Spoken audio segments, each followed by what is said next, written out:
নির্বাসিত নাগরিক হিসেবে আজ আপনাদের সামনে উপস্থিত হয়েছি। এই মূল্যর কারণে আমার উপরে যে অমানবিক ও নির্যাতন হয়েছে এবং এখনো চলছে, এগুলোর গণমাধ্যমের মাধ্যমে আমি দেশবাসীকে জানাতে চাই। আমার অনুরোধ ও অভিযোগগুলো নিরপেক্ষ তদন্ত হোক এবং সত্য প্রকাশিত হোক, এর সঙ্গে অপরাধীর কঠোর শাস্তি হোক। আমি আমার সঙ্গে 2019 সালে 19 জুলাই ইসলামিক শরিয়াত অনুযায়ী আরিফ হোসেন সাথে বিয়ে হয়। আরিফ হোসেন বর্তমানে জয়পুরহাট জেলার সদর সার্কেল অতিরিক্ত পুলিশ সুপার 34 বিসিএস ক্যাডার। বিবাহের সময় আমার ফ্যামিলি আমার পরিবার সামর্থ্য অনুযায়ী সর্বোচ্চ 20 লাখ টাকার আসবাবপত্র ও অন্যান্য উপহার আরিফকে প্রদান করেন। এছাড়াও স্বর্ণ অলংকার ও মূল্যবান ঘড়ি, হীরার আংটি দেয়, যা মোট 40,80,000 টাকা। বিবাহের পর প্রথম দিকে আমার সংসার স্বাভাবিকভাবে চলছিল। চট্টগ্রাম, রাজশাহী ও জয়পুরহাটের বিভিন্ন জেলায় তার চাকরির সুবাদে সংসার করে এসেছিলাম। 2020 সালে 31 অক্টোবর আমার সংসারে একটি কন্যা সন্তান ভূমিষ্ঠ হন, যার বর্তমান বয়স প্রায় 5 বছর। কিন্তু বৈবাহিক জীবনের কিছুদিন পর থেকে আমার স্বামীর আচরণ ও চলাফেরা পরিবর্তন দেখতে পাই। এক পর্যায়ে দেখি সে নিয়মিত মদ্যপান করছে এবং মাদক সেবী বিভিন্ন অনৈতিক কর্মকাণ্ডে জড়িত। আরো ভয়ানক তথ্য হলো বিভিন্ন নারীদের সঙ্গে অনৈতিক সম্পর্কে জড়িত তিনি, যার বেশিরভাগ প্রমাণ ভিডিও সহ রয়েছে।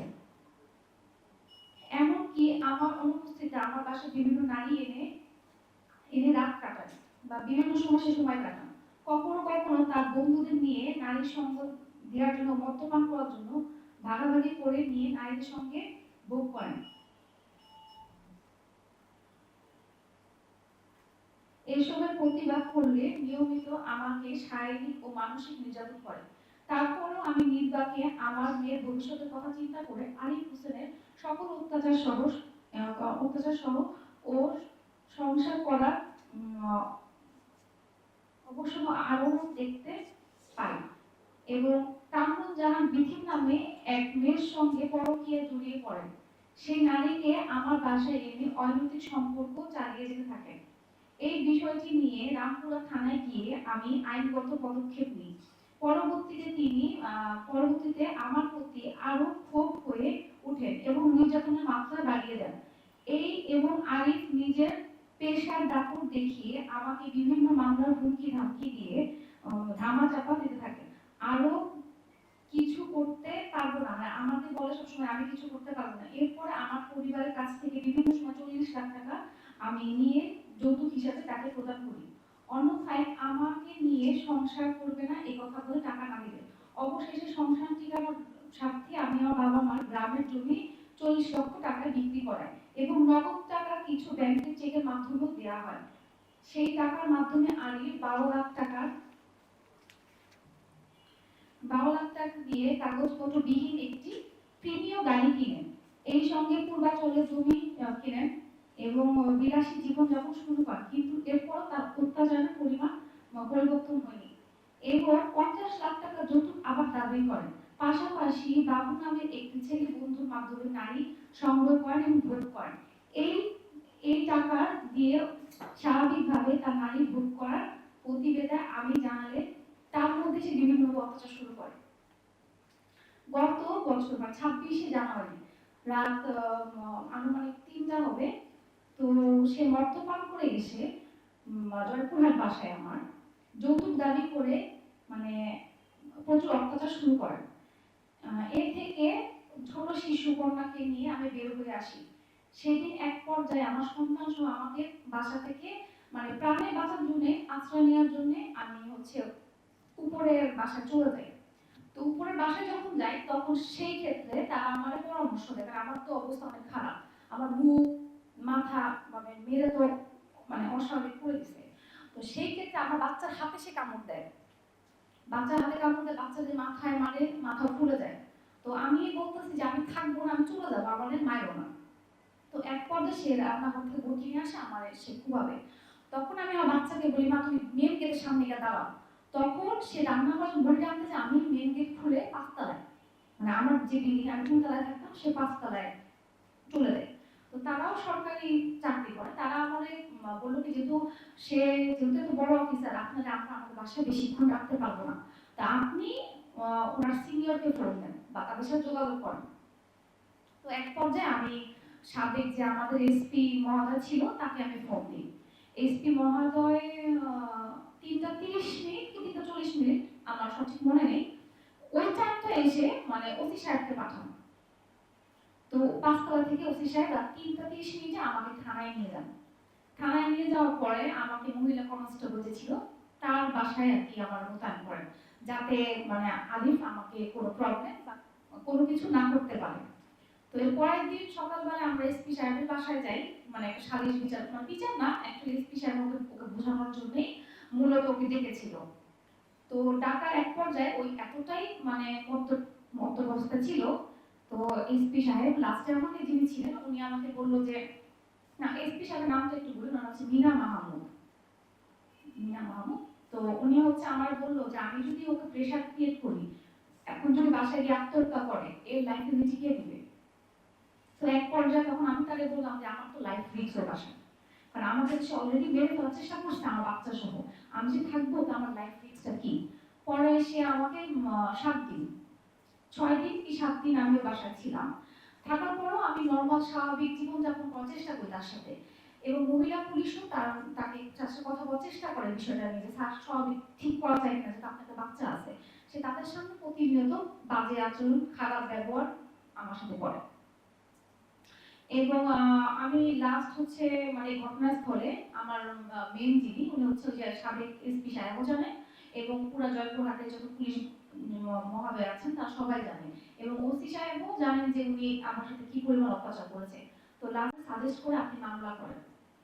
তখন আমার অবস্থা অনেক মানে আমি এত পরিমাণ অসুস্থ ছিলাম, মানে আমার বুকের হাড্ডি মেয়েরা বুকের হাড্ডি ভেঙে ফেলছে, আমার এক্সরে রিপোর্ট আছে সবই আছে। তো আমার এক পর্যায়ে বুকের হাড্ডি ভাঙছে না, ওই ঘটনাস্থলে আমার বুকের হাড্ডি ভেঙে গেছে। তো তারপরে আমি ঢাকায় আসি, আমি চিকিৎসা হই, সুস্থ হই।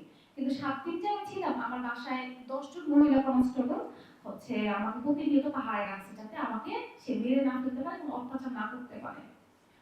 তো এক পর্যায়ে হচ্ছে আপনার আমি 7 দিন পরে আমি হচ্ছে এসপি সাহেবকে ফোন দিই। তো উনি আমারে বললো যে কিভাবে, এখন আমরা তো সবসময় আপনাকে এভাবে পুলিশ চেকপোস্ট রাখতে পারবো না, আপনার কোনো ডিসিশন নিতে হবে। তখন আমি তাকে বললাম যে ঠিক আছে আমি বাসায় মানে আমার বাবার বাসায় যাবো, আমি সুস্থ হয়ে আমি আসবো। তো এক পর্যায়ে যখন আমি চলে আসি, সে বিভিন্ন সময় মানে আমি যখন আসি তখন আমাকে আমি এসপি মহোদয়ের কাছে বলে এবং মহিলা কনস্টেবলদের মাধ্যম ধারায় আমি বাসে উঠি এবং সুস্থভাবে ঢাকায় এসে আমার বাবার বাসায় পৌঁছাই এবং আমি বিভিন্নভাবে চিকিৎসা নিই। তো ঢাকায় আসার পর সে বিভিন্নভাবে আমাদের হুমকি ধামকি দেয়, আমার নামে মামলা দিবে, আমার বাবার নামে মামলা দিবে, মিথ্যা মিথ্যা মামলা দিবে, সে এগুলো বলে আমাকে প্রতিনিয়ত অত্যাচার করে। সে যে ঢাকায় আসে দেখেন আমার বাচ্চা যে আছে 2টা ঈদ গেছে, সে কিন্তু কোনো খোঁজ খবর নেয় নাই। আচ্ছা আমার সাথে না সমস্যা, আমি তো অন্যের মেয়ে, আমার বাচ্চাটা তো অন্য কেউ না, ওরই তো বাচ্চা। তো ওই কিন্তু কখনো খোঁজ খবর নেয় নাই আমার বাচ্চাদের কয়েকদিনে। তো না হওয়ার পর আমি 4-5 মাস পরে যখন দেখলাম খোঁজ খবর নিচ্ছে না, তো আমার ফ্যামিলি থেকে আমার এক ভাই মানে আমার কাজিন, সে আমার উপদেশ বললো যে তোর যেহেতু খোঁজ খবর নিচ্ছে না, এই লোক তো ভালো না, কারণ এ তো হচ্ছে মানে মাদকাসক্ত প্লাস হচ্ছে অন্য নারীতে সে হচ্ছে লিপ্ত। সো এবার ইনার টাকা পয়সার প্রতি অনেক লোভ আছে, সে আমার প্রতিনিয়ত টাকা পয়সার লোভ আছে এটা বলছে বলার পর। তো আমি তখন ভাইয়ার কাছে জিজ্ঞেস করলাম ভাইয়া আমি কি করব? তখন সে আমার প্রথম বলল কি যেহেতু চাকরি করে, যেহেতু তুই সংসার করতে চাস, মানে আমার মেয়ের ভবিষ্যতের কথা চিন্তা করে আমি কিন্তু সংসারটা করতে চেয়েছি, কারণ আমি চিন্তা করেছি যে আমি কিছু করি আমার বাচ্চাটার ভবিষ্যৎ অন্ধকার হয়ে যাবে, আমি তো মা, আমি তো আমার সন্তান ছাড়তে পারবো না। তো তখন ভাইয়া আমার বললো কি যে তুই কোর্ট কাছারি যাস না, কোর্ট কাছারিতে গেলে অনেক প্রবলেম হবে, এর থেকে তুই মানে সাময়িকভাবে তুই হচ্ছে আইজি বরাবর তুই একটা অ্যাপ্লিকেশন দে। তো আইজিবির কাছে অ্যাপ্লিকেশন দেওয়ার পর তার 7 দিন পরে মনে হয় রাজশাহীতে যায়, যাওয়ার পরে হচ্ছে আমাকে 29শে জুন মাসে ডাকে ফার্স্ট, 29শে জুন মাসে গিয়ে আমি সাক্ষী দিয়ে আসি যেগুলো প্রমাণ আছে, প্রমাণ সব কিছু দিয়ে আসছি। এবং দিয়ে আসার পর 30 তারিখে ডাকছে। সে ডাকার পর সে বলতেছে যে মানে যাই বলছে, মানে বলছে যে মানে ওই 9 তারিখে মারধর করে নাই, ওই নেশা মানে মদ্যপ পান করে না, কোনো টাকা পয়সা নেয় না, এগুলো কি এসপি সাহেবকে বলে আসছে। তার সে কোনো কিছুই নেয় নাই। তো এগুলো বলা, সে সাক্ষী দিয়ে আসছে। সাক্ষী দিয়ে আসার পর আমার যাই হোক যেভাবেই হোক সে আমার হুমকি দিচ্ছে যে আমার অ্যাসিড দিয়ে আমার মুখ পুরাই ফেলবে, আমার অ্যাক্সিডেন্ট করাবে, এগুলো বলানোর পর তখন আমি আমার পরিবারকে জানাই। পরিবারকে জানানোর পর তখন হচ্ছে আমার পরিবার ডিসিশন নেয়, যেহেতু ওই এগুলো করতেছে তাহলে তো আমরা কোর্টে মামলা করি। আমরা কোর্টে মামলা করি। যখন 30 তারিখে ওরে হচ্ছে নওগাঁ হচ্ছে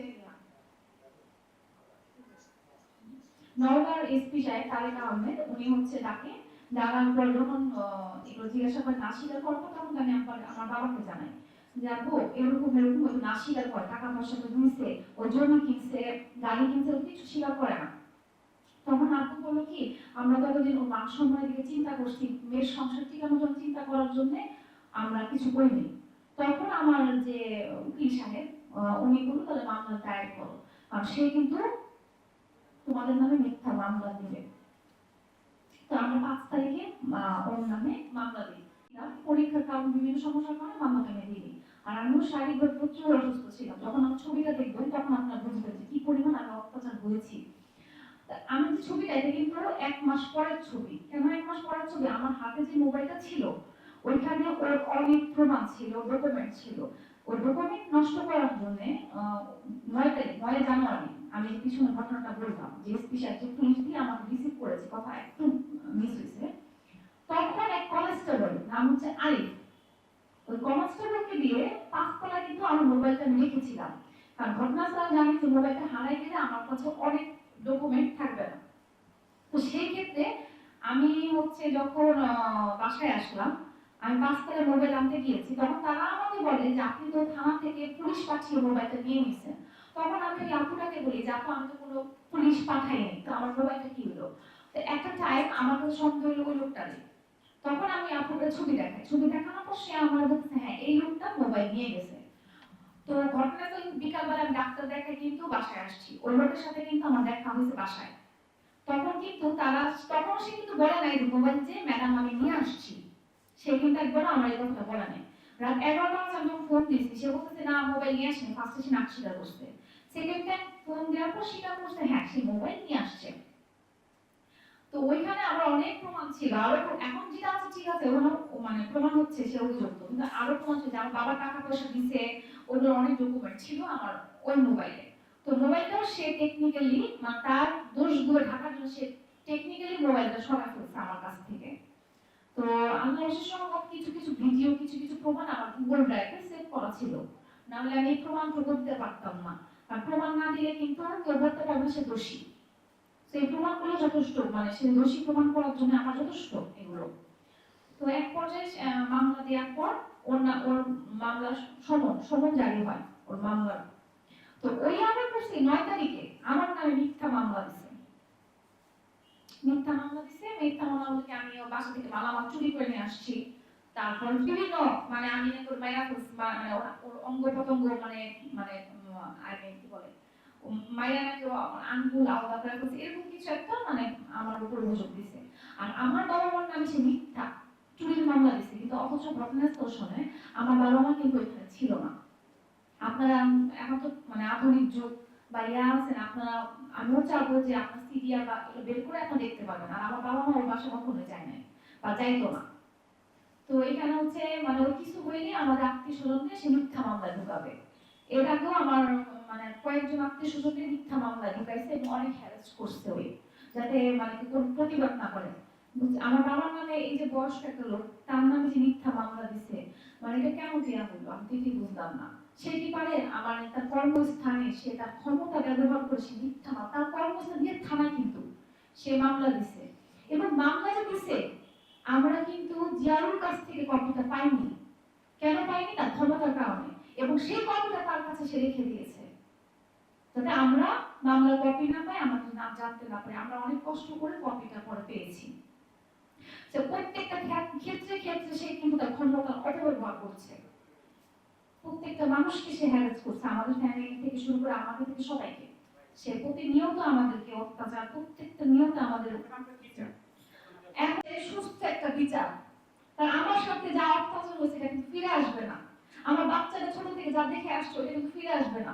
আমার বাচ্চাটা একটা সময় মানে আমি যতক্ষণ ঢাকায় না আসছি, আমার বাচ্চাটা অসুস্থ বাচ্চা ছিল, সে প্রত্যেকে ভয় পাইতো যে বাবার অত্যাচারে। আর সে এতটা পরিমাণ মদ্যপ থাকতো যে বাচ্চাদের সাথে সে অনেক খারাপ ব্যবহার করতো।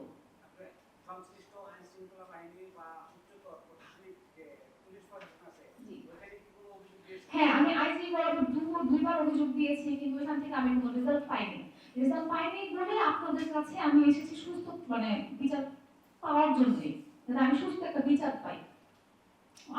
সে যদি মানে আইন শৃঙ্খলা বাহিনী হয়ে সে যদি মানে কি বলবো, সে যদি মানে ভক্ষণকারী হয় তাহলে তো হইল না, সে তো এক প্রকার ভক্ষণকারী আমি মনে করি। কারণ সে দেশকে কে কিভাবে সেই সুরক্ষিত রাখবে? সে হ্যাঁ হ্যাঁ আইনের শাসক হয়ে সে যদি ভক্ষণকারী হয় তাহলে কিভাবে হবে আপনি বলেন? আমি দেশটাকে চালাবো, আমি যদি ভক্ষণকারী হই তাহলে কিভাবে হবে? ইভেন সে জয়পুরহাটে কি করে আইসি বলি, এটা হচ্ছে ইম্পর্টেন্ট, এটা একটু শুনে রাখেন আপনারা। সে কিছু মাদকাসক্ত মহিলা বা যারা মাদক বিক্রি করে তার নিজের গাড়িতে করে সে মাদকগুলো হিলি থেকে এনে সে চেকপোস্ট পার করে দেয়। কারণ সে চেকপোস্টে গেলে তার তো জুনিয়র তাকে তো মানে চেক করবে না গাড়ি, কেউ জানে সারের গাড়ি, এবং ওইখান থেকে সে চালান করে এনে সে বিভিন্ন জায়গায় জয়পুরহাটে সে সাপ্লাই দেয় এখন বর্তমানে। সে তো ওই সাপ্লাইটা করে সে সুবাদে সে ইয়াবা বিভিন্ন মদ সবকিছু সে ফ্রিতে পায় এবং মদ পায়। ও আমি মাননীয় কেন আমি বলি, কারণ আমার সুস্থ তদন্ত হচ্ছে যতক্ষণ কর্ম মানে সে চাকরিতে থাকবে এবং কর্মব্যস্ত থাকবে সেই অবস্থায় আমার সুস্থ তদন্ত হবে না। আর শুধু আমি জানি জয়পুরহাটে বা সুস্থ তদন্ত না করতে পারি এর জন্য সে কিন্তু আমার নামে মিথ্যা মামলা দিয়েছে। তো এর জন্য আমি চাচ্ছি তাকে মানে বরখাস্ত করা হোক, যেটা আমার সুস্থ তদন্তের কারণে। আপনি আইজিপি কমপ্লেইন সেলে কতদিন আগে কমপ্লেইন করেছেন? আপনি বলছেন দুইবার কমপ্লেইন করেছেন। হ্যাঁ হ্যাঁ হ্যাঁ, কতদিন আগে করেছেন? একটা করেছি হচ্ছে আপনার 7ই জুন। তো জুনে কমপ্লেইনটা অভিযোগটা দেওয়ার পরে আমার হচ্ছে তদন্ত করার জন্য কিন্তু নয়ডা গিয়েছে, নয়ডা। তো নয়ডা থেকে রেজাল্ট এখনো পাইনি, কারণ ওইখানে নগর কাজগুলো চলছে, কারণ এখানে সাক্ষীর একটা বিষয় আছে, আমার একটা বিষয় আছে, সবকিছু বুঝাতে তাদের সময় লাগবে বিভাগীয় ভাবে। কিন্তু আমি কোর্টের মামলা দায়ের করেছি মানে সুস্থ বিচারের জন্য। তো আমি যখন যে কোর্টে যে আরেকটা মানে সমন জারি হয়েছে এটা জানানোর জন্য আমি আইজি বরাবর সেকেন্ড আরেকটি হচ্ছে আপনার অ্যাপ্লিকেশন করি, যাতে ওকে ওখান থেকে মানে বরখাস্ত করা হোক, যাতে সুস্থ তদন্তের জন্য। আপনি একটু বলেন যে আপনার স্বামীর বিরুদ্ধে কি কি জানান? আচ্ছা, আমার স্বামীর বিরুদ্ধে আমি চাই সুস্থ মানে সে তো একটা অমানুষ, কেন বলবো, কারণ সে মদ্যপান করে, নারী নিষিদ্ধ মানে বিভিন্ন নারী সাথে আসক্ত, রিলেশন আসক্ত, প্লাস হচ্ছে আপনার সে হচ্ছে অপরাধ কাণ্ড জড়িত। তা আমি চাই যে সুস্থ বিচার, কারণ সে যদি পুলিশ হয়ে যদি অনৈতিক কাজ করে সে দেশটাকে কিভাবে চালাবে? আপনারা আমাকে এটার উত্তর দেন। করবো যাতে এর সুস্থ তদন্ত ও বিচার হোক, কারণ আমি এর ভুক্তভোগী। আচ্ছা, পরে যে আপনি মামলা করছেন জি, মামলার অবস্থা কি বর্তমানে? সমান জারি হয়েছে, কিন্তু আমি জানি যখন একটা আসামির বিরুদ্ধে সমান জারি হয় তাকে কিন্তু সরকারি অবস্থায় সাসপেনশন বা চাকরিতে অবস্থা এর কিছু করা হয় না তাকে, এবং করা হয় না বলে সে কিন্তু আমাদের নামে মিথ্যা মামলা দিয়েছে। আপনি তো জানেন যে পরে যেহেতু মামলা করছেন, জি জি জি, এখানে কিন্তু অন্য কেউ বিচার করতে পারবে না, পারবে আইনগত জি যে ব্যবস্থা তার জি, চাকরির ক্ষেত্রে বিভাগীয়। আপনি কি ইতালি প্রবাসে আগে বিয়ে হয়েছিল? না না না, এটা হচ্ছে ভুল একটা ইনফরমেশন দিছে, যেটা আমাকে হচ্ছে হ্যারাস করার জন্য। আর এখানে হচ্ছে সে আমার হ্যারাস করার জন্য মিথ্যা অপবাদ দিচ্ছে প্রতিনিয়ত, আর সে যে খারাপ তাকে বাঁচতে হবে। না না, সেটা বাস্তব, কিন্তু বর্তমানে যে আপনি যে পরিস্থিতি আছেন জি আপনার ডিভোর্স হয়ে থাকে, জি, উনি কি ডিভোর্স দিচ্ছেন না আপনার তরফ থেকে ডিভোর্স? না না, আমি আমার তরফ থেকে কোনো ডিভোর্স হয় না, এবং আমি ডিভোর্সটা আমি শেষ করি একতরফা ডিভোর্স দিচ্ছেন? একটা ডিভোর্স না যায় না, কারণ আমি কোনো কাগজ পাইনি, যেহেতু আমি এখনো কাগজ পাইনি, এখন আমি তার ওয়াইফ, যখন আমি কাগজ পাবো তখন আমি বলবো যে আমি ডিভোর্স হয়েছে আমার, যেহেতু আমার ডিভোর্স কাগজ আমি পাই নাই। আমি এখন বলবো না আমার সাথে ডিভোর্স হয়েছে, সে কোনো জায়গায় পর্যন্ত আমার ডিভোর্সের কাগজ সাবমিট করতে পারে না। আপনি কি ডিভোর্স চাচ্ছেন নাকি? না, আমি ডিভোর্স লাগছে, সংসার হচ্ছে, আমি সুস্থ বিচার চাচ্ছি। আমার সাথে তো অত্যাচার হয়েছে, আমি এটা বিচার চাই। তার তো মধ্য বলেন আর যেটাই বলেন মাদক দিয়ে তার কোনো তো অপরাধ থাকে না, কারণ আপনি কিছুক্ষণ আগে বলে গেছেন জি। সে গাড়িতে করে মাদক পাচার করে। হ্যাঁ সে যদি সেবন করে তার ইচ্ছে মতো রেখেই সেবন করে। হ্যাঁ করে। আচ্ছা, এইভাবে করে না, এভাবে জি, জি। কোনোদিন আপনার চোখের সামনে দেখেছেন? হ্যাঁ আমি কি বাসায় করতেন? বাসায় না, বাসায় থেকে আমি একবার বাবার বাসায় আসি যখন চট্টগ্রামে, বা রিসেন্ট আমি জয়পুরহাটেও ওই ইয়াবা যে খায়, মানে ফয়েল পেপার, সিরিজ, এগুলো বিভিন্ন জিনিস আমি বাসায় পেয়েছি। সচক্ষে দেখেছেন? কোনো ভিডিও ফুটেজ বা কোনো প্রমাণ আছে? ভাইয়া প্রমাণে ছিল, আমার মোবাইল থেকে সরাই ফেলছে, যে হয়তো এই ঘটনাস্থলে যদি প্রমাণ করা দেখাতে না পারে, এগুলো সরাই ফেলছে ভাইয়া। এখন ভাইয়া ওই যে টিকটক করে মেয়েদের সাথে, তারপরে ওই যে মদ্যপান করতেছে, তারপরে হচ্ছে, হ্যাঁ এটা দিয়ে দিই আপনাকে।